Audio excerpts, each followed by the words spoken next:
The information provided in this video is for educational and informational purposes only, and is not intended as a substitute for professional medical advice, diagnosis, or treatment.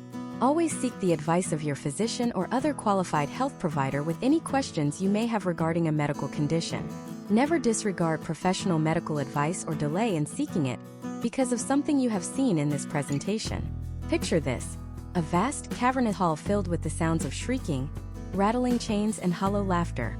The air is thick with the stench of unwashed bodies and human waste. In this place, people are treated not as patients but as exhibits. For the price of a penny, the well-to-do public can stroll through the corridors and gawk at the lunatics for entertainment, as if they were animals in a zoo. This wasn't a fictional horror movie. This was a real place. It was the Bethlem Royal Hospital in London, better known by its infamous nickname Bedlam. For centuries, that one word, Bedlam, defined society's approach to severe mental illness. It meant chaos, cruelty, and hopelessness.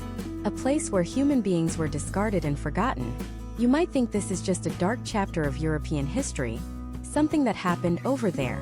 But the terrifying truth is, the shadow of Bedlam stretched across the Atlantic and laid the foundation for America's own troubled relationship with mental health. And understanding how we went from that nightmare to where we are today is one of the most important and most misunderstood stories in American history. This isn't just a history lesson. This is about understanding the system that exists right now. Why is it so hard to get mental health care? Why are our jails and prisons the largest de facto mental health providers in the country? Why does the stigma of mental illness still persist so strongly? The answers to all of these questions are buried in the ruins of the American Asylum. And over the next 10 parts, we are going to excavate them together. We're going to uncover a story of shocking cruelty, but also of breathtaking compassion. A story of revolutionary ideas that soured into nightmares, and of dedicated reformers who fought impossible battles. By the end of this series, you won't just know the history. You'll understand the deep, foundational cracks in our modern mental health care system, and why fixing them is so incredibly difficult. So let's go back to the beginning. In the colonial era, America didn't have asylums. It didn't have any system. If a member of your family suffered from what they called madness, the responsibility fell entirely on you. The wealthy could afford to hire private keepers or hide their afflicted relatives away in attics and back rooms. But for the poor, the options were grim. They were often left to wander as vagrants, becoming public nuisances. If they were deemed dangerous or unmanageable, they were unceremoniously thrown into the same jails as criminals, or locked away in filthy, unheated cellars and almshouses, often chained to walls for years on end. There was no concept of treatment. There was only containment. The goal wasn't to heal the mind, but to hide the problem. But then, a radical, almost revolutionary idea began to take hold. It was a whisper that started in Europe and grew into a powerful new philosophy: moral treatment. The idea was simple, yet it completely upended centuries of thinking. What if the mentally ill weren't possessed by demons? What if they weren't wild animals who had lost all reason? What if they were simply human beings, suffering from a disease, who had lost their way and could be guided back to sanity through kindness, respect, and a structured environment? This was the spark that ignited the American Asylum movement. The very first institution to formally set aside space for the mentally ill was the Pennsylvania Hospital, founded in 1751 with the help of Benjamin Franklin. But its most famous physician, Dr. Benjamin Rush, known as the father of American psychiatry, embodied the strange and often contradictory nature of this early era. On one hand, Rush was a true believer in humane treatment. He advocated for clean, well-ventilated rooms and for staff to treat patients with kindness. But on the other hand, his cures were rooted in the brutal medical practices of the 18th century. He believed madness was caused by inflammation of the brain, a disease of the blood vessels. His solution? Aggressive bloodletting, sometimes draining a patient of half their blood.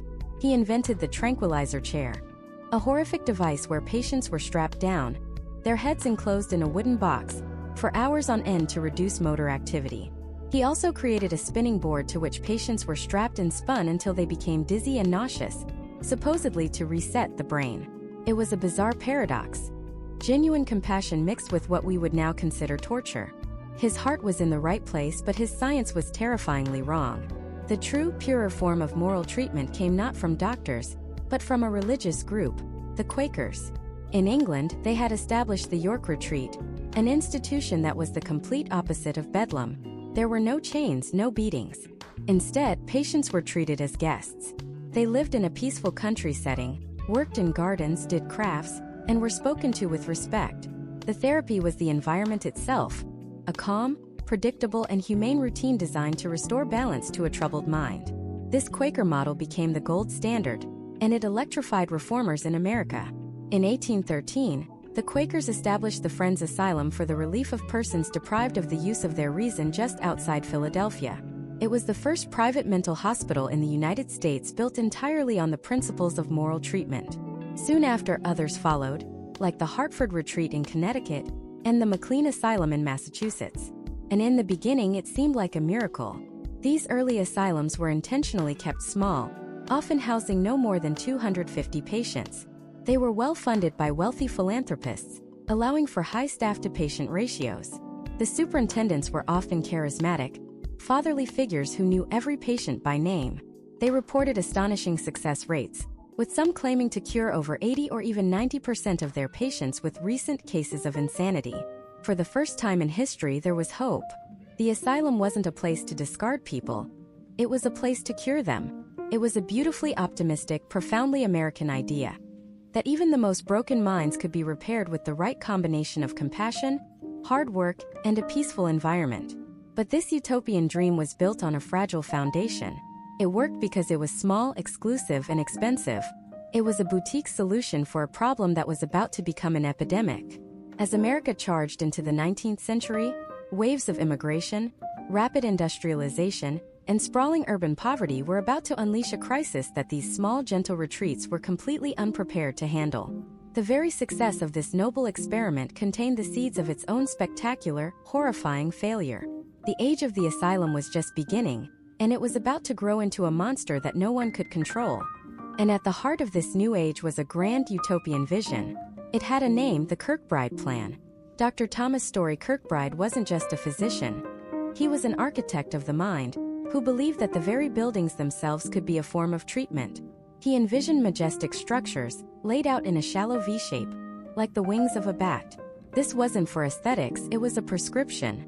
Each ward was set back from the one closer to the center, ensuring that every single patient room had sunlight and fresh air, the two great enemies of despair. The design was ingenious, a physical manifestation of moral treatment. Patients would be segregated by the severity of their illness.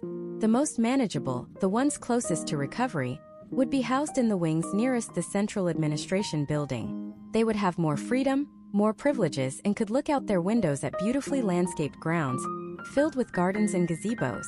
The further you went down the long corridors, deeper into the wings, the more severe the cases became.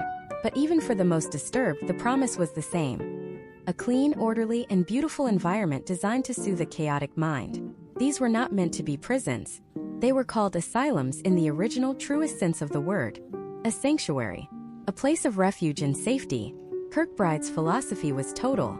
He dictated the number of patients, no more than 250 for a single institution, to ensure the superintendent could know each one by name. He specified the height of the ceilings, the quality of the ventilation, even the views from the windows. It was a blueprint for a compassionate revolution, a world where mental illness could be gently coaxed back into the light. All it needed was a champion, a force of nature to take this beautiful idea and make it a reality across the entire nation. That champion would arrive in the form of one of the most remarkable and unyielding women in American history. Her name was Dorothea Dix. A retired schoolteacher from Massachusetts, she was not a doctor, a politician, or a person of great wealth. She was simply a citizen who, in 1841, agreed to teach a Sunday school class at the East Cambridge jail. What she saw there broke her, and in doing so, forged her into an instrument of change. In the foul, unheated basement, she found them, the insane. They weren't criminals, but they were chained to the walls, naked, living in their own filth, alongside violent offenders. She asked the jailer why they were kept in such squalor. His answer was simple. The insane, he said, were incapable of feeling heat or cold. That single, ignorant comment lit a fire in Dorothea Dix that would burn for the next 40 years. She began a secret 2-year investigation of every jail, almshouse, and poor farm in Massachusetts. She documented what she saw with a terrifying, meticulous precision. Men and women caged, beaten with rods, and lashed into obedience. She compiled her findings into a blistering report, a memorial she presented to the state legislature. Her language was so graphic, so shocking, that many believed she was exaggerating. But she had the facts. She had the names. She had the locations. She shamed them into action. Her victory in Massachusetts was just the beginning. She became a holy terror, a crusade in a carriage, traveling from state to state, from New Jersey to Illinois, from North Carolina to Mississippi. Her method was always the same.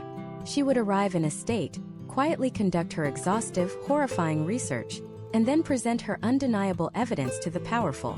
She was a master lobbyist, using a combination of moral outrage and cold, hard data to bend stubborn politicians to her will. She told them that this was not a matter of charity, but a matter of public duty. And it worked. State after state, convinced by her irrefutable arguments, agreed to fund and build massive new asylums for the mentally ill. She was single-handedly responsible for the founding of more than 30 new mental hospitals. And so the great building boom began. All across America, enormous ornate structures rose from the countryside. These were the Kirkbride hospitals, the physical embodiment of Dorothea Dix's crusade. From the air, they looked like colossal birds, their brick wings spreading over hundreds of acres. They were architectural marvels with towering spires, intricate ironwork, and miles of sunlit corridors. Each one was a declaration of hope, a monument to the belief that insanity could be cured. For a brief, shining moment, it seemed the problem was solved. The mentally ill were being moved out of the squalid basements and into these new palaces of healing. The system was working, but the seeds of its failure were planted in its very success. The definition of who belonged in these asylums began to stretch and then break. It wasn't just for people with schizophrenia or severe depression. Soon, the doors were open to anyone society deemed inconvenient. Elderly people suffering from what was then called senility, what we now know as dementia or Alzheimer's, were committed by families unable to care for them. People with epilepsy, Tourette's syndrome, or developmental disabilities were sent away. Alcoholics were admitted to dry out. Most chillingly, the asylums became a convenient place to dispose of troublesome women. A wife who argued with her husband could be committed for hysteria. A young woman who was promiscuous or simply defiant could be diagnosed with moral insanity. A new immigrant who couldn't speak English and seemed confused could be locked away. The asylum was becoming a dumping ground. And with every new admission, the dream of moral treatment faded. The superintendent, who was supposed to know every patient by name, now presided over a population of 500, then 1,000, then 2,000. Thomas Kirkbride's ideal limit of 250 patients became a distant, laughable memory. With overcrowding came the inevitable companion: underfunding. State legislatures that had been proud to fund the construction of these grand buildings were horrified by the ever-growing annual cost of actually running them. Budgets were slashed. Staffing levels plummeted. The highly trained, compassionate attendants envisioned by the reformers were replaced by poorly paid, uneducated custodial staff, often hired from the local population with no other job prospects. They were overworked, undersupported, and put in charge of hundreds of desperate, often difficult people. Abuse became not just possible but routine. The final, fatal flaw was the problem of the incurable. Moral treatment was built on the optimistic belief that everyone could be cured. But many weren't. Patients with chronic, persistent illnesses didn't get better. They couldn't be sent home. So they stayed. For years. For decades. They became lifers, filling beds and consuming resources, turning the hospitals into stagnant human warehouses. The beautiful sunlit wards designed for therapy became grim, overcrowded dormitories. Hope curdled into despair. The asylum, the place of refuge, had become a prison with no sentence and no release date. The doctors, once seen as healers, were now wardens of a chaotic, ever-expanding population they could not cure and could barely control. The gentle persuasion of moral treatment was no longer enough. A new approach was needed. Something faster, more efficient, more direct. The era of compassion was over. The era of control was about to begin, and it would be carved into the very brains of the patients themselves. The human brain, for all its complexity, was now seen as little more than faulty wiring. A biological machine that could be shocked, submerged, and surgically altered back into compliance. The sprawling asylums, once symbols of hope, became laboratories for a horrifying new frontier in medicine. Doctors, overwhelmed by tens of thousands of patients and armed with a dangerous sense of certainty, began a desperate search for a miracle cure. They believed the root of madness wasn't in the soul, but in the flesh. and they were willing to wage war on that flesh to win. The first major offensive was launched not with a scalpel, but with a syringe. In the 1920s, a Viennese physician named Manfred Sockel was treating morphine addicts with insulin. By accident, he administered an overdose to one patient, who slipped into a deep coma and upon waking, claimed his withdrawal symptoms and cravings were gone. A light bulb went off in Sockel's mind. What if this induced shock, this biological reset, could work on the most severe mental illnesses? He turned his attention to patients with schizophrenia, and insulin coma therapy was born. The procedure was a brutal wager. Patients were injected with massive, escalating doses of insulin every morning for weeks on end. Their blood sugar would plummet, and they would begin to convulse, sweat profusely, and then one by one, slip into a deep hypoglycemic coma. For about an hour they would lie on the edge of death, a medical team standing by to revive them with a jolt of glucose, pulling them back from the brink. The risks were astronomical. Some patients suffered irreversible brain damage. Others never woke up at all. Yet, for a time it was hailed as a breakthrough. A small percentage of patients did show remarkable, if often temporary, improvement. And for the understaffed, overcrowded asylums, a patient in a coma for several hours a day was a patient who required less supervision. It was a dark form of crowd control disguised as a cure. But soon a competing theory emerged, one even more violent. Hungarian neuropsychiatrist Ladislas Meduna observed incorrectly that schizophrenia and epilepsy rarely occurred in the same person. He theorized that the massive electrical discharge of a grand mal seizure could somehow jolt a schizophrenic brain back to normal. To induce these seizures, he used a powerful stimulant called metrazol. The effect was immediate and terrifying.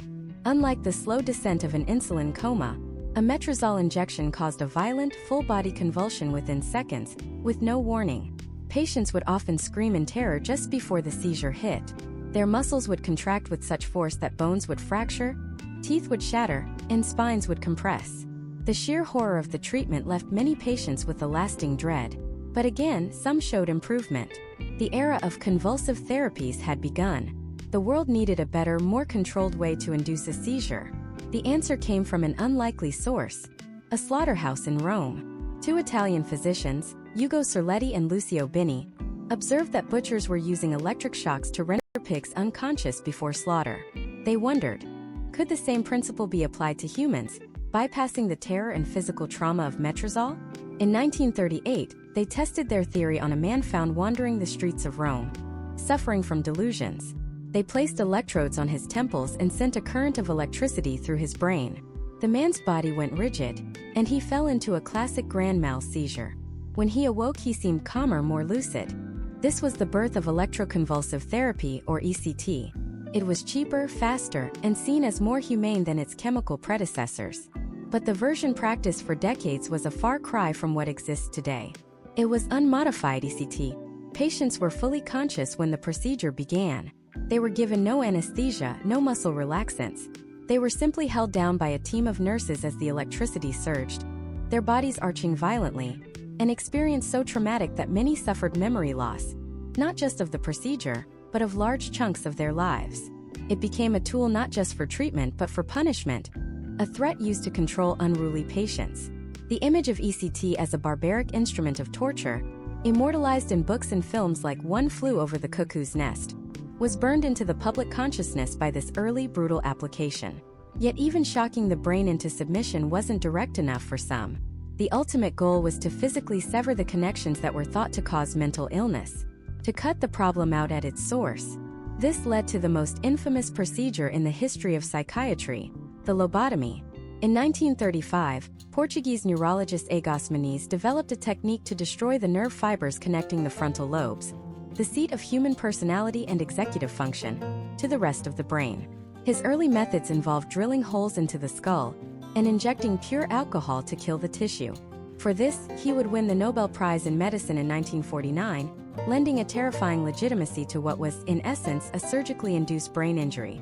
But it was an American neurologist, Walter Freeman, who would turn the lobotomy from a rare, experimental surgery into a horrifyingly common, assembly line procedure. Freeman was a showman, an evangelist for the lobotomy. He believed it was a miracle cure for everything from schizophrenia to depression to simple defiance. He sought to perfect it, to make it faster and more accessible. He did away with the need for a drill, an operating room, or even a surgeon. His invention was the transorbital lobotomy, a procedure so simple and brutal it defied belief. Freeman would have the patient rendered unconscious with electroshock. Then he would lift the patient's eyelid, take a long slender instrument that was essentially a reinforced ice pick, place the point against the top of the eye socket, and with a mallet, hammer it through the thin layer of bone into the frontal lobes of the brain. Then he would swish the ice pick back and forth, severing the connections. He would then repeat the process on the other side. The entire procedure took less than 10 minutes. Freeman became a celebrity doctor, traveling the country in a van he called his lobotomobile, performing thousands of these operations, often in non-sterile conditions, sometimes performing dozens in a single day. His most famous patient was Rosemary Kennedy, the 23-year-old sister of future President John F. Kennedy. Described as vibrant and beautiful but prone to mood swings and rebellious behavior that embarrassed her politically ambitious family, her father, Joseph Kennedy, arranged for her to have a lobotomy performed by Freeman in 1941. During the procedure, she was kept awake. Freeman and his partner asked her to sing songs and recite prayers. They only stopped cutting when her speech became incoherent. The result was a catastrophe. Rosemary's mental capacity was reduced to that of a toddler. She could no longer walk or speak intelligibly and would spend the rest of her life hidden away in an institution, a secret casualty of her family's ambition and a doctor's hubris. The lobotomy didn't cure patients, destroyed them. It turned troubled, difficult human beings into placid, docile, and emotionally vacant shells. It made them easier to manage. That was its true, unspoken purpose. In the overcrowded, underfunded hellscapes of the mid-century asylums, control was the ultimate goal. For nearly 2 decades, these somatic therapies, comas, seizures, and ice picks reigned supreme. It was an age of medical barbarism, born of desperation and driven by a chilling belief that to save a person, you first had to destroy a part of their mind. But this dark era was about to be brought to an abrupt end by a discovery that no one saw coming. A revolution was brewing, not in an operating theater but in a chemical laboratory. A simple pill was about to be invented that would do what the ice pick and the electrode never could, and in doing so it would sign the death warrant for the American asylum.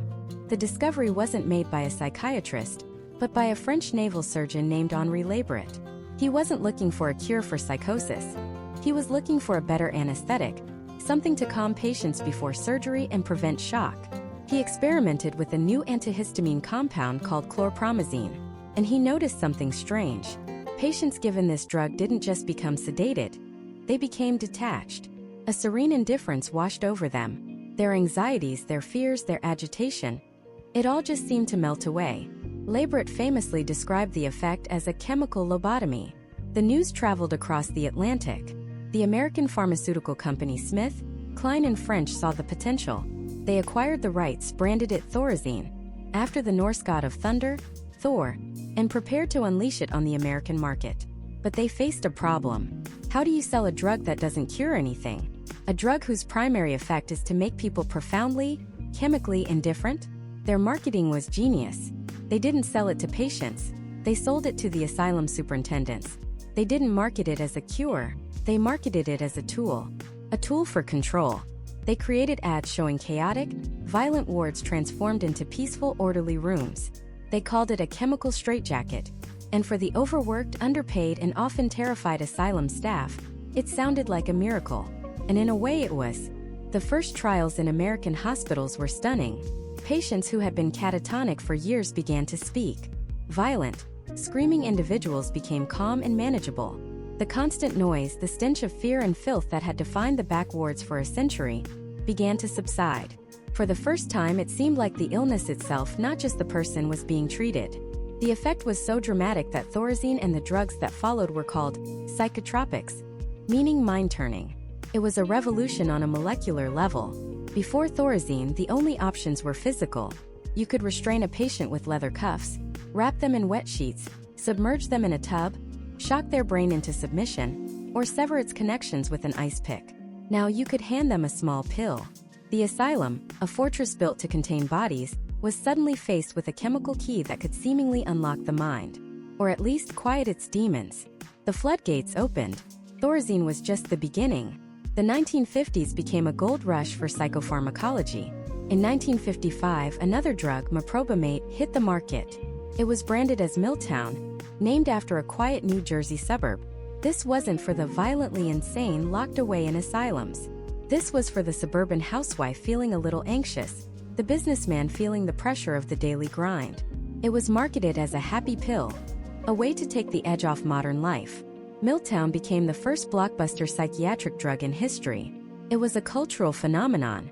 People hosted Milltown parties. Comedians made jokes about it. It appeared on the cover of magazines. Suddenly, taking a pill for your nerves wasn't a sign of madness. It was a sophisticated way to cope. Then came the antidepressants. Researchers testing a new tuberculosis drug noticed it had a bizarre side effect. It made terminally ill patients euphoric, even joyful.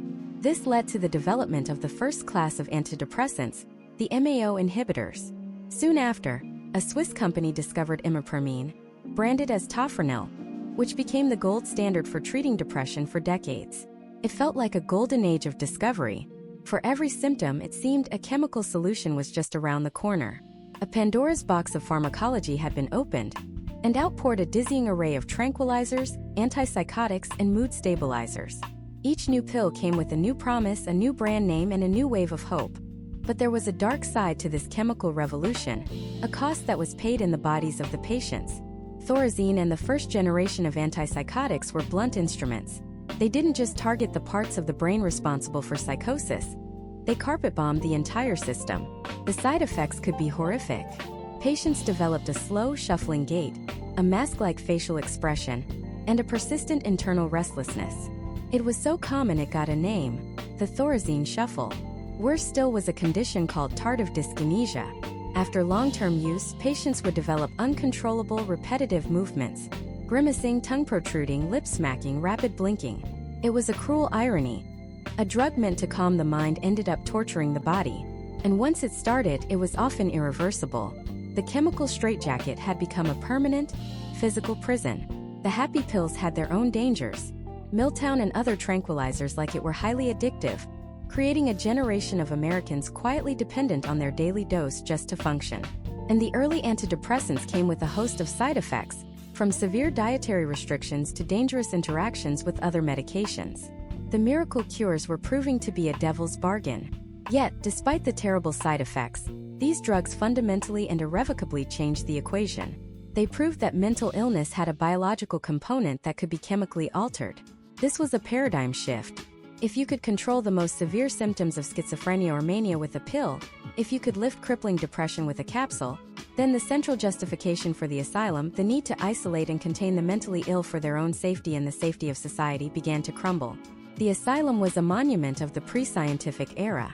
It was a product of a time when madness was seen as a moral failing or a total loss of reason, something to be hidden away and managed with walls and locks.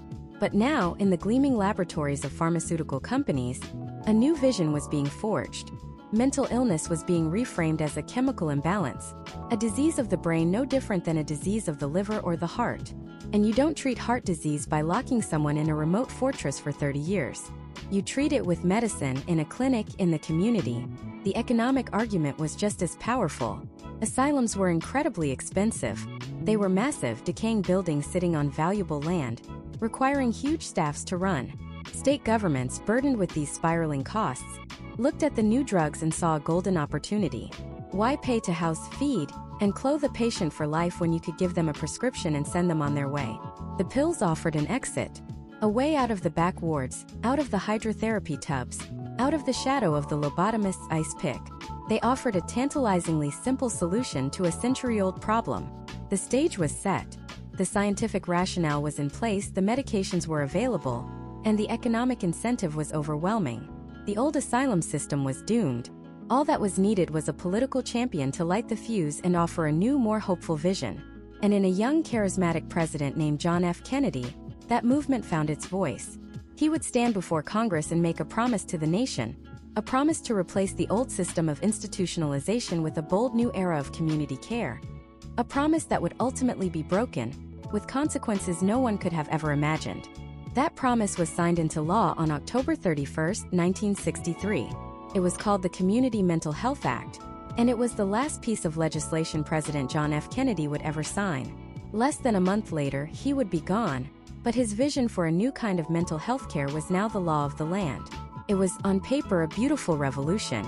The idea was simple yet profound: dismantle the massive isolated state hospitals, those decaying monuments to a failed system, and replace them with a network of small, local, community-based mental health centers. Imagine it. Instead of being shipped off to a remote institution hours from home, a person experiencing a mental health crisis could walk to a clinic in their own neighborhood. They could receive therapy, medication, and support while still living at home, holding a job, and being part of their community.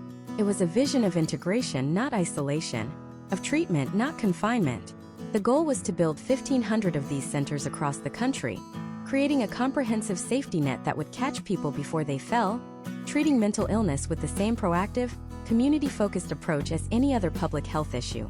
For the first time, the federal government was taking a leading role, promising to fund the construction and initial staffing of these new centers. It felt like the dawn of a new age, a moment of profound national optimism. And this optimism wasn't just built on political ideals. It was supercharged by a scientific breakthrough that seemed almost miraculous. A new class of drugs had arrived, and they were changing everything. The first and most famous was chlorpromazine, marketed in the United States under the brand name Thorazine. Introduced in the mid-1950s, it was the first true antipsychotic medication. For doctors and nurses working in the hopelessly overcrowded back wards of state hospitals, Thorazine was nothing short of a revelation. It could calm the most agitated patients and, crucially, it could reduce the most severe symptoms of psychosis, the hallucinations and delusions that had long been considered untreatable. Suddenly, patients who had been lost in their own worlds for years, sometimes decades, began to re-engage with reality. They could hold conversations. They could care for themselves. They were still ill, but they were no longer considered unreachable. The effect was so dramatic that it created a new term, the Thorazine shuffle, a reference to the slow, shuffling gait that was a common side effect. But to the architects of deinstitutionalization, this was a small price to pay. These new miracle drugs were seen as the key that would unlock the asylum doors.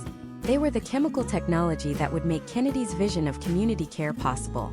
With medication, it was believed, even the most severely ill patients could be stabilized and managed on an outpatient basis. The great emptying of the asylums could finally begin. And so it did. Starting in the late 1950s and accelerating dramatically after the passage of the Community Mental Health Act, the patient population of America's state mental hospitals began to plummet. In 1955, there were over 500,000 people living in these institutions. By 1980, that number had dropped by nearly 75% to around 130,000. On the surface, it looked like a resounding success. The asylums were closing. The revolution was happening. But beneath the surface, the promise was already beginning to fracture. The entire plan rested on a critical handoff. As patients were discharged from state hospitals, the new federally funded community centers were supposed to be there to catch them. But the catch never happened. The first crack in the foundation was money. The Community Mental Health Act only provided federal funds for the initial construction and staffing of the centers. The long-term operational costs were supposed to be picked up by the states. This created a perverse incentive. State governments saw a golden opportunity to slash their budgets. State mental hospitals were enormously expensive to run. By closing them down and discharging patients, states could save billions of dollars.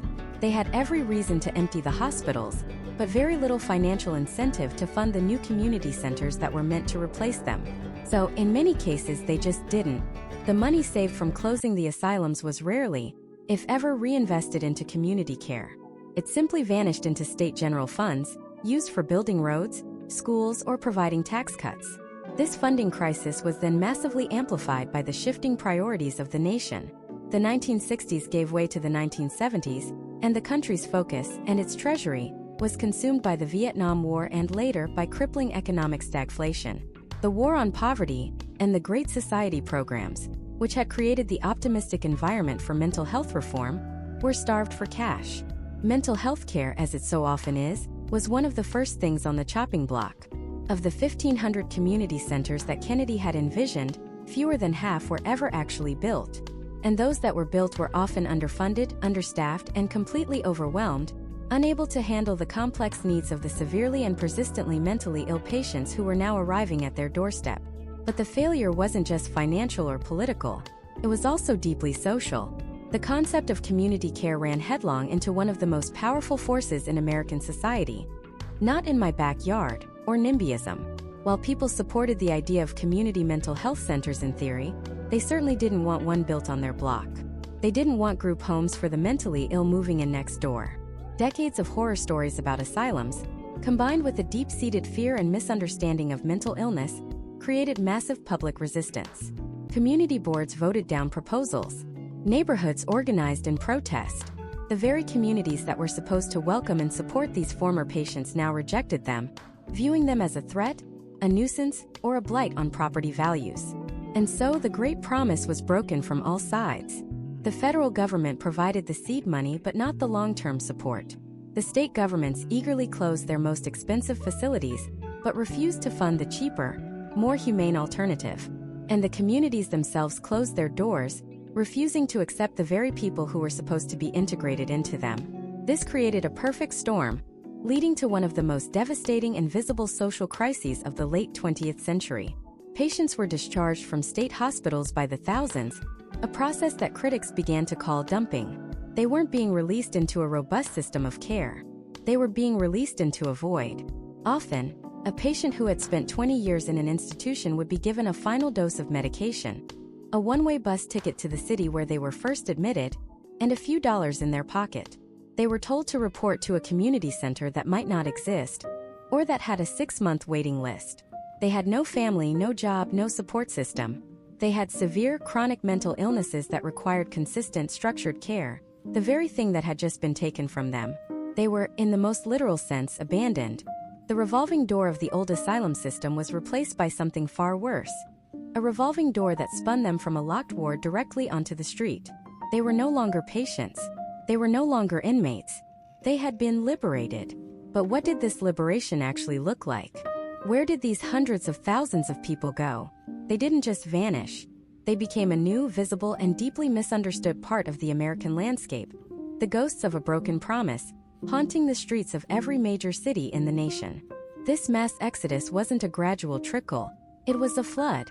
A human tidal wave released from the back wards of America and onto the pavement of a nation completely unprepared to receive them. The policy was called deinstitutionalization. The reality was abandonment.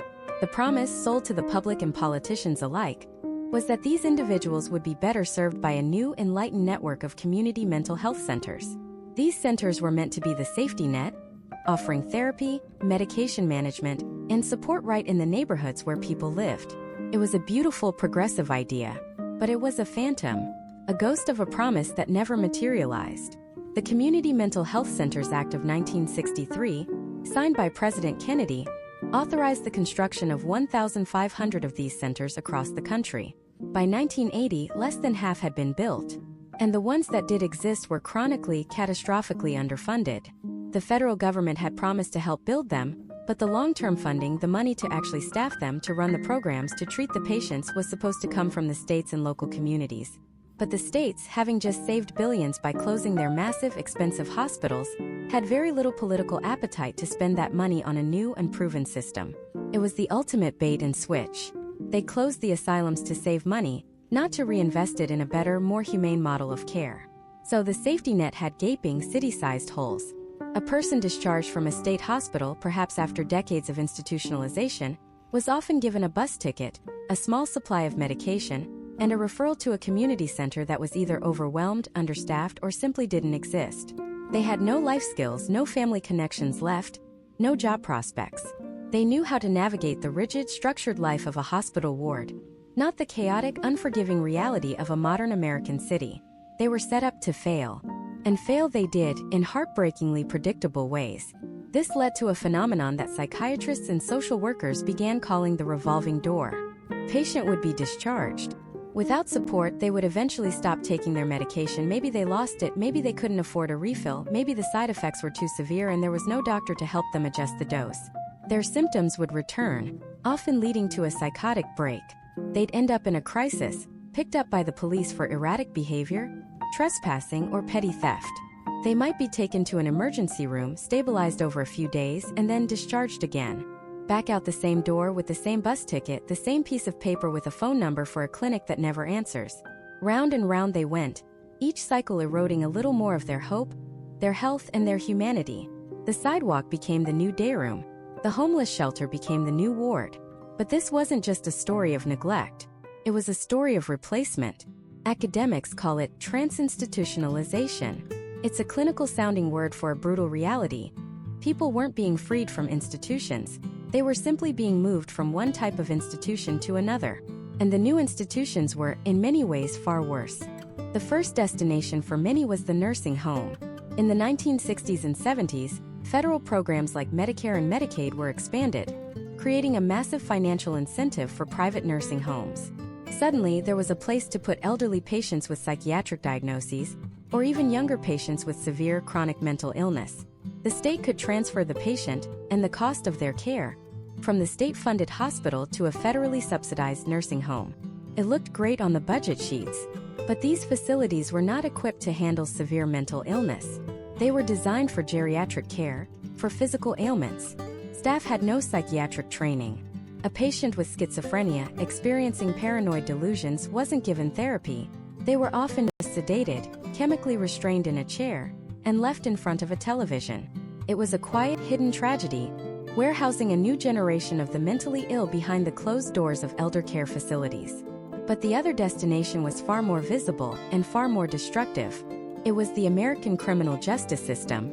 As more and more people with untreated mental illness ended up on the streets, their interactions with law enforcement skyrocketed. Behaviors that would have been managed by an orderly in a hospital shouting erratic movements, responding to internal stimuli, were now interpreted by police officers as disorderly conduct, public disturbance, or resisting arrest. Untreated psychosis can look like aggression. Untreated paranoia can look like non-compliance. So they were arrested. And once they entered the justice system, they got trapped. They couldn't make bail. They struggled to understand court proceedings or assist in their own defense. Public defenders were overwhelmed. Judges with no good options had a choice: release them back to the streets where they would inevitably be arrested again, or sentence them to jail time. At least in jail, they reasoned, there was a roof and 3 meals a day. And so, with a tragic, misguided sense of compassion, the courts began to do what the healthcare system would not. They provided institutionalization. Jails and prisons across America began to fill with the mentally ill. Wardens and corrections officers with no medical or psychological training became the nation's frontline mental health care providers. By the 1990s, the transformation was complete. The Los Angeles County Jail, Rikers Island in New York, the Cook County Jail in Chicago. These sprawling, violent, concrete fortresses had become, by sheer numbers, the 3 largest psychiatric facilities in the United States. Think about that. The largest mental health providers in America are not hospitals. They are jails. The goal of deinstitutionalization was to end the era of the asylum. But it didn't. Just changed the architecture. The asylum was decentralized, shattered into 1,000 pieces and scattered across the country. Its new wings were our prisons. Its new wards were our homeless shelters. Its new corridors were the grimy, forgotten alleyways of our cities. The doctors in white coats were replaced by guards in gray uniforms. The goal of treatment was replaced by the goal of containment. This was the catastrophic, unintended consequence of a well-intentioned revolution.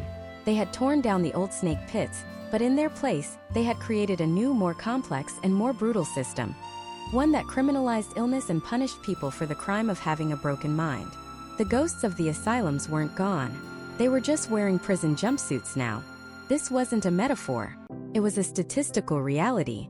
By the turn of the 21st century, the 3 largest mental health providers in the entire United States were not hospitals. They were jails: Los Angeles County Jail, Chicago's Cook County Jail, and Rikers Island in New York. A sheriff in Chicago famously said, "We've become the de facto largest mental health institution in the country." He wasn't bragging, he was begging for help. How did this happen? How did a movement born from a desire for human rights and dignity lead to the mass incarceration of the mentally ill? The answer lies in a catastrophic failure of follow-through.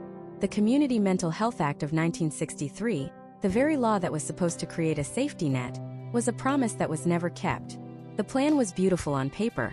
For every asylum that closed, a network of local accessible community centers would rise up to take its place. These centers would provide therapy, medication management, caseworkers, and support. They would be the pillars holding up the new, more humane system. But the money never fully materialized. Federal funding dried up. States redirected the money they saved from closing hospitals to other projects, and the nationwide network of care facilities remained a ghost of what was intended. Only about half of the proposed centers were ever built, and those that were often understaffed, underfunded, and completely overwhelmed.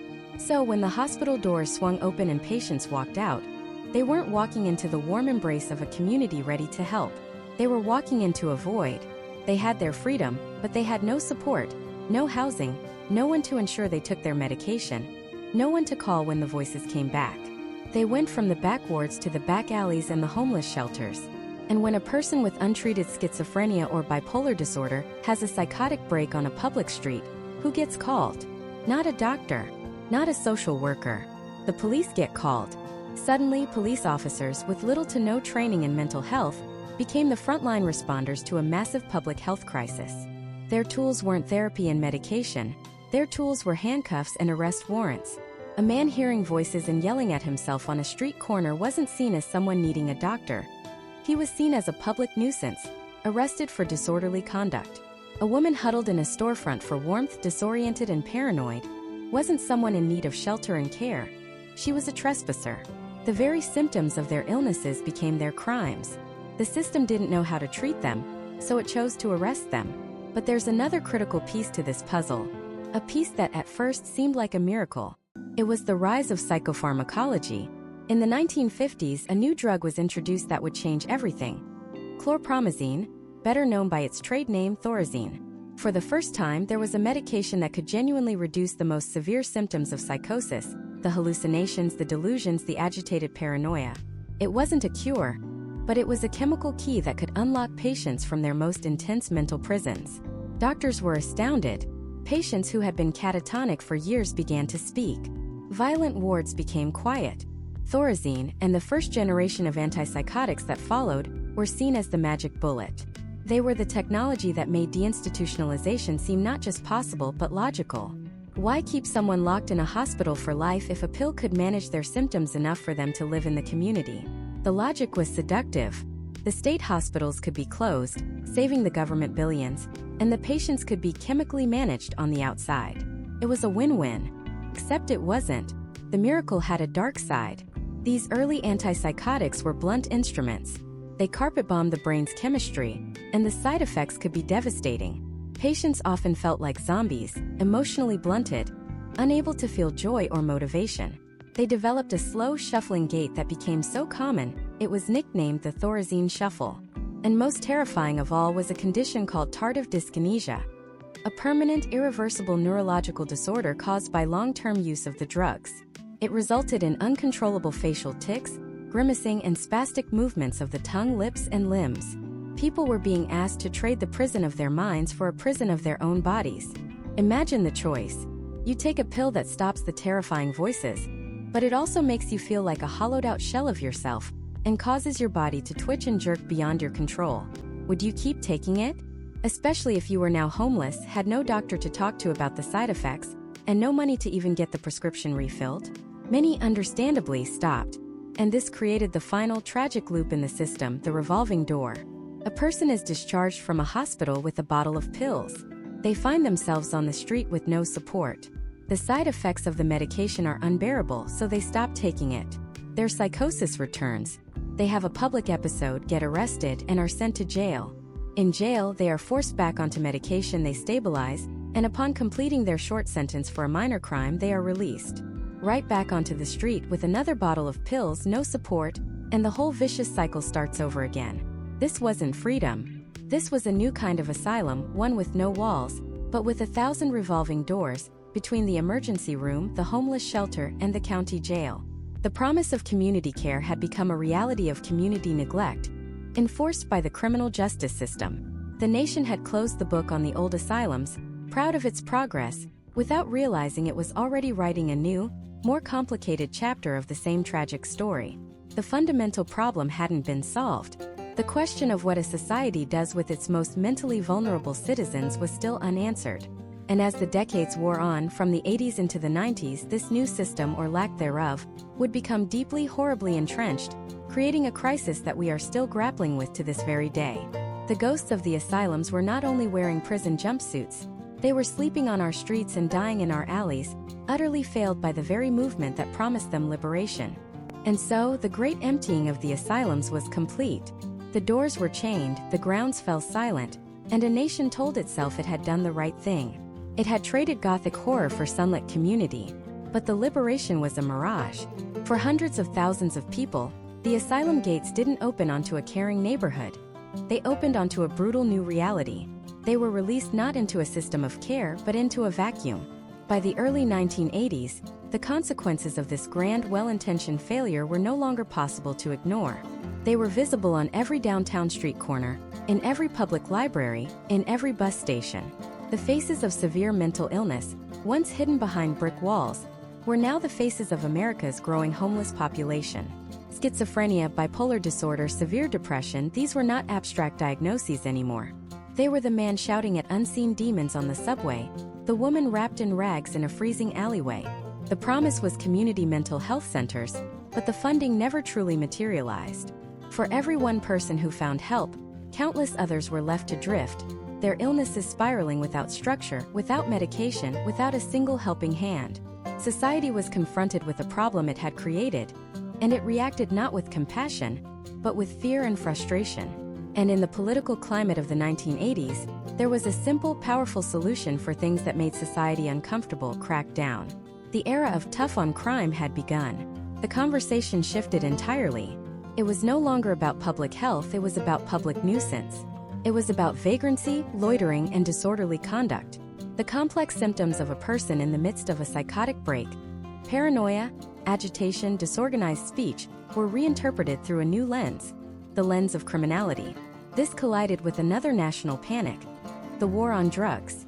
The link between mental illness and substance abuse is profound and complex.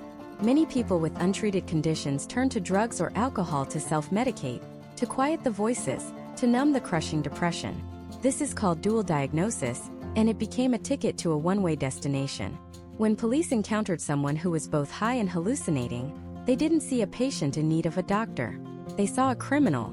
The system designed to handle them wasn't a hospital, it was a precinct. The treatment wasn't therapy, it was a pair of handcuffs. And so began the great trans-institutionalization. We didn't end institutionalization. We just changed the name on the building. We moved the mentally ill from state hospitals to state prisons. By the end of the 20th century, a horrifying new statistic began to emerge, one that should shame a nation. The three largest de facto psychiatric facilities in the United States were not hospitals. They were the Los Angeles County Jail, the Cook County Jail in Chicago, and Rikers Island in New York City. Think about that for a moment. The places designed for our most violent and dangerous criminals became our primary caregivers for our most vulnerable and sick. Correctional officers with no psychiatric training were forced to become frontline mental health workers. Solitary confinement, a practice known to break even the soundest minds, became the default management tool for inmates suffering from psychosis. The cycle was vicious and seemingly unbreakable. A person would be arrested for a minor offense, their illness would worsen in the chaos of jail, they'd be released back to the street with no follow-up care, only to be arrested again for the same behavior. It was a revolving door, spinning from the street to the cell and back again. A nightmare from which there was no waking. The ghosts of the asylums were no longer just on the streets. They were now wearing prison uniforms, lost in a system even more brutal and less equipped to help them than the one we had torn down. But while one arm of society was busy locking people away, another was working on a different kind of solution. A cleaner, quieter, and infinitely more profitable one. If the problem was that people with mental illness couldn't function in the community, then what if we could invent a medicine that would make them function? A pill that could do what the community centers had failed to do? The 1990s were declared the decade of the brain. Neuroscience was exploding, and with it came a new wave of optimism, driven by the immense power of the pharmaceutical industry. The first generation of drugs like Thorazine were seen as crude instruments, chemical straitjackets that blunted the mind. But now, a new generation of medications was on the horizon, promising a revolution. And that revolution had a name: Prozac. Introduced in late 1987, fluoxetine, marketed as Prozac, was more than just a drug. It was a cultural phenomenon. It was the first of a new class of antidepressants called selective serotonin reuptake inhibitors, or SSRIs. The marketing was brilliant. It wasn't just about treating crippling depression. It was about wellness. It was about becoming a better version of yourself. The best-selling book, Listening to Prozac, even suggested the drug could transform personalities, making shy people confident and irritable people calm. It promised to make people better than well. For a nation weary of the messy, visible problem of mental illness on its streets, this was an irresistible promise. A simple pill. No need for expensive long-term therapy. No need for costly social programs or housing. Just a prescription. Depression, previously a complex condition rooted in biology, psychology, and social factors, was simplified into a single, compelling narrative: a chemical imbalance in the brain. And Prozac was the chemical that could fix it. Millions of prescriptions were written. Time magazine put a Prozac capsule on its cover, hailing it as a wonder drug. Following on its heels came a new generation of atypical antipsychotics for treating schizophrenia and bipolar disorder. Drugs like Risperdal and Zyprexa. Pharmaceutical companies poured billions into marketing them directly to doctors and, eventually, directly to consumers. They were sold as being dramatically more effective and having far fewer side effects than the older drugs. They were the key, the final piece of the puzzle that would make deinstitutionalization work. With these new miracle drugs, people could truly live stable, productive lives in the community. And for many, they were life-changing. There is no denying that these medications have allowed countless people to escape the torment of their own minds, to hold jobs, to have families, to live. But the revolution had a dark side. The promise of fewer side effects proved to be a complicated truth. The uncontrollable shaking of the old drugs was often replaced with new, equally devastating problems. Massive, rapid weight gain, the onset of type 2 diabetes, and a profound emotional blunting that many patients described as a chemical prison. Furthermore, the chemical imbalance theory, while a powerful marketing tool, was a gross oversimplification of the brain's complexity, a theory that remains largely unproven to this day. We were medicating symptoms, but were we healing people? And as the prescription pads came out for everything from anxiety to shyness, a nagging question began to surface. Were we treating illness? Or were we just medicating the normal, uncomfortable spectrum of human emotion? We had fled the asylum, horrified by its physical restraints and locked wards. But as the 20th century drew to a close, we had to wonder if we had simply traded one form of confinement for another. We now had two systems running in parallel. One that locked the disruptive and the poor in literal prisons of steel and concrete, and another that managed the more compliant with chemical restraints prescribed in a doctor's office. Both were forms of control.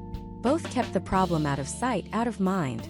The question was, had we achieved liberation, or had we just gotten better at hiding the locks on the doors? The answer, it turned out, was not liberation. It was a trade. We traded one set of walls for another, some visible, some not. The locks on the doors had simply changed their shape. They were no longer made of iron and steel, but of economic policy, social indifference, and the cold logic of the criminal justice system. The great exodus from the asylums, hailed as a triumph of human rights, created a vacuum.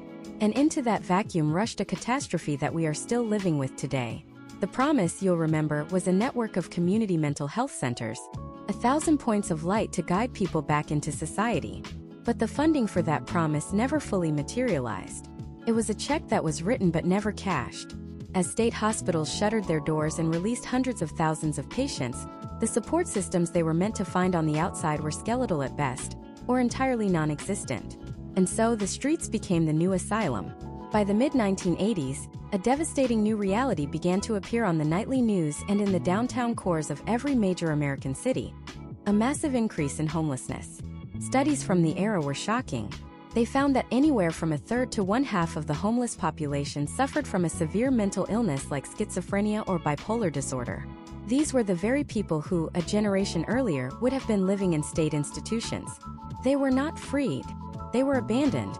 They were left to navigate the complexities of daily life, finding food, shelter, safety, while battling the internal chaos of their own minds, often without medication or therapy. The back wards of the asylum had been traded for the back alleys of the city.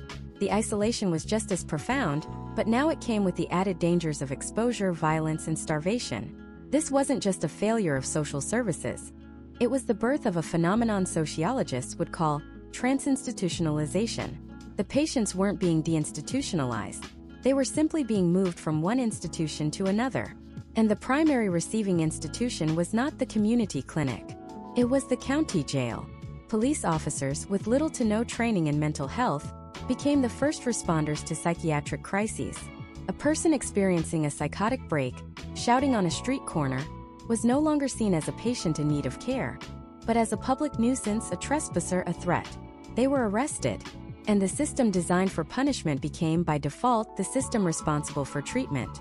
Jails and prisons, places built to confine and control, found themselves flooded with the most severely ill members of our society.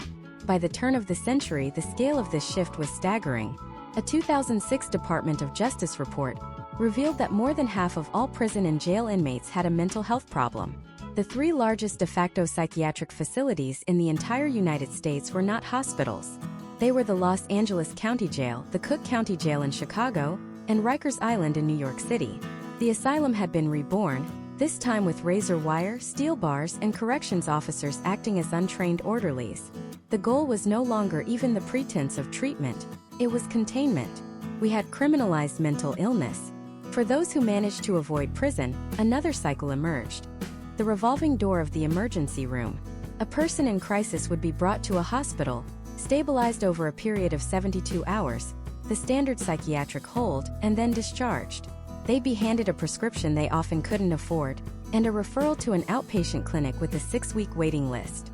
Without housing, without a support network, without consistent care, their condition would inevitably deteriorate. Within weeks or months, they would be back in the same emergency room in the same state of crisis. The system wasn't designed to heal. It was designed to patch, release, and repeat. Driving this cycle was a powerful new force in American healthcare managed care. Beginning in the 1980s and exploding in the 90s, insurance companies began to aggressively prioritize cost-cutting. For mental health, this meant favoring the cheapest possible options. Long-term psychotherapy was too expensive. Inpatient stays were cut from months to days. The most cost-effective solution was almost always a pill. This economic pressure solidified the biomedical model as the only viable approach. There was no time or money for talking cures, for occupational therapy, for building a stable life. There was only time to find the right chemical combination to make the patient functional enough to be discharged. This pharmaceutical-first approach was supercharged in 1988 with the arrival of a new class of antidepressants, the selective serotonin reuptake inhibitors, or SSRIs. The first on the market was Prozac.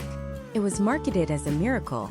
Unlike the older antidepressants with their laundry list of severe side effects, Prozac was presented as clean, effective, and safe. It was on the cover of Newsweek and New York Magazine. Books like Listening to Prozac became bestsellers, suggesting the drug could not only cure depression, but could even transform personalities, making people better than well. For millions suffering from moderate depression and anxiety, these new drugs were a genuine breakthrough.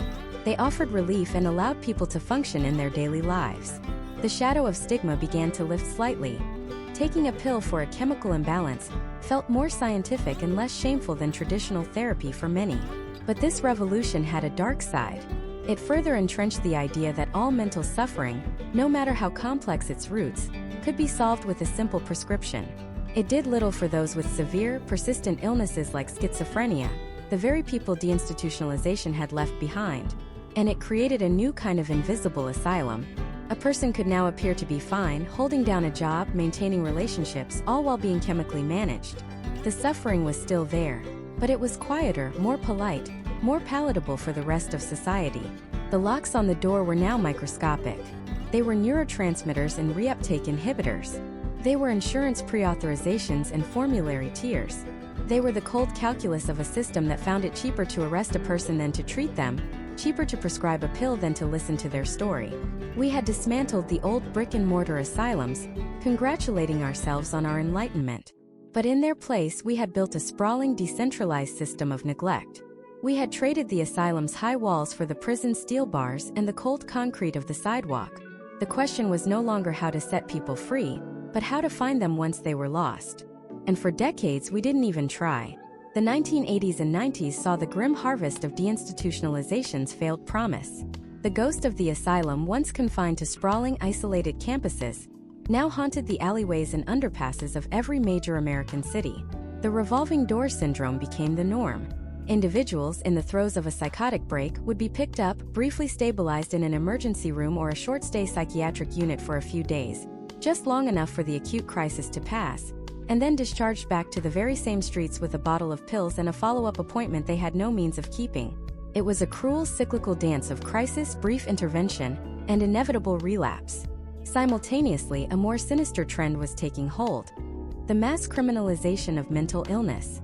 Behaviors that would have once led to a hospital admission, disorderly conduct, trespassing, vagrancy, petty theft driven by desperation, now led to an arrest. Police officers, never trained to be mental health professionals, became the first responders to psychiatric crises. And our jails and prisons began to swell.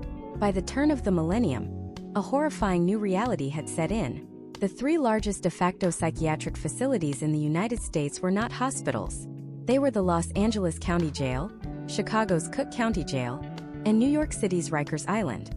We had not solved the problem of the asylum. We had simply outsourced it to the penal system, a system fundamentally designed for punishment, not treatment. The ironies were brutal. We had fought to free people from the back wards, only to see them languish in solitary confinement. We had decried the use of restraints, only to see them replaced with handcuffs and leg shackles. The failure was systemic, profound, and a deep stain on the nation's conscience. But even in this darkness, the seeds of a new understanding were being sown. The 1990s was declared the decade of the brain. For the first time, advanced imaging technologies like fMRI and PET scans allowed scientists to peer into the living, thinking brain. They could literally watch the biological processes of mental illness unfold. This was a revolution. It provided concrete, visual evidence that conditions like schizophrenia, bipolar disorder, and major depression were not failures of character, or willpower, or spirit. They were complex neurological diseases, as real and as biological as diabetes or heart disease. This scientific validation began to slowly chip away at centuries of stigma. At the same time, a new generation of medications emerged. The SSRIs, like Prozac, offered a more targeted and effective treatment for depression and anxiety with fewer side effects than their predecessors. Atypical antipsychotics offered new hope for managing psychosis, again, with a more tolerable side effect profile for many. These drugs were not cures, and they were certainly not a replacement for therapy and social support, but they were powerful tools. They could quiet the storm in a person's mind enough for them to engage in therapy, to hold a job, to rebuild relationships. They provided a foundation upon which a life could be reconstructed. The most important evolution, however, wasn't in a pill or a brain scan. It was in the very philosophy of care. A new model began to gain traction, born from the failures of the past: the recovery model. This was a radical idea. It proposed that the goal of treatment wasn't just to manage symptoms, but to help individuals build a meaningful, satisfying life despite their illness. It shifted the focus from pathology to potential, from deficits to strengths. Central to this was the rise of the peer support specialist, individuals with lived experience of mental illness, who were trained to help guide others on their own recovery journeys. They offered a unique form of empathy and understanding that no clinician ever could. They were living proof that recovery was possible. From this philosophy grew new methods of delivering care. Perhaps the most innovative was assertive community treatment, or ACT. ACT teams were essentially mobile, intensive care units for mental health, a hospital without walls. A team of psychiatrists, nurses, social workers, and substance abuse counselors would work with a small caseload of individuals with the most severe and persistent mental illnesses, right in their own communities. They didn't wait for patients to show up for an appointment, they went to them. They helped with medication, housing, employment, and daily living skills. It was a holistic wraparound approach that finally truly brought care to the people who needed it most, preventing the cycle of homelessness, hospitalization, and incarceration. So where does that leave us today? The landscape of American mental health care is a paradox of stunning progress and heartbreaking failure. On one hand, awareness has never been higher. Celebrities, athletes, and everyday people now speak openly about their struggles, dissolving stigma in a way that was unimaginable just a generation ago. Telehealth has exploded, offering access to therapy for people in rural or underserved communities. The Mental Health Parity and Addiction Equity Act of 2008 was a landmark law, mandating that insurance companies cover mental health and substance use disorders with the same fairness as physical illnesses. We have more tools, more knowledge, and a more compassionate public understanding than at any point in our history. Yet, the system remains profoundly broken. For every person who finds help, countless others fall through the cracks. We still face a crippling shortage of psychiatric beds, leading to patients being boarded for days or even weeks in chaotic emergency rooms, waiting for a placement. The insurance landscape is a nightmare to navigate, a labyrinth of pre-authorizations, denials, and ghost networks of therapists who aren't actually accepting new patients. The workforce is strained, with burnout driving clinicians from the field and creating care deserts across the country. And the twin crises of opioid addiction and rising suicide rates, particularly among young people, are stark reminders of how far we still have to go. The prison system remains our nation's default mental health provider, a catastrophic moral and fiscal failure. The evolution from the colonial cellar to the modern community clinic has been a long, brutal, and meandering path. We have journeyed from chains to moral treatment to eugenics and lobotomy, to deinstitutionalization, and finally to a complex, fragmented, but aspiring system of community-based care. Each era was a reaction to the last, an attempt, sometimes noble, sometimes monstrous, to answer the same fundamental question: what is our obligation to those whose minds diverge from the norm? The story of the asylum is not a closed chapter of history. It is a living lesson, etched into the very fabric of our communities, visible in the man shouting at unseen demons on a street corner, in the teenager struggling with anxiety behind a screen, in the family fighting an insurance company for their child's care. It is a story of our highest ideals and our most shameful failures. It reminds us that the measure of a society is not how it treats its strongest, its wealthiest, or its most powerful, but how it cares for its most vulnerable. The great asylum walls may have crumbled, but the work of building a truly humane, effective, and accessible system of mental health care has just begun.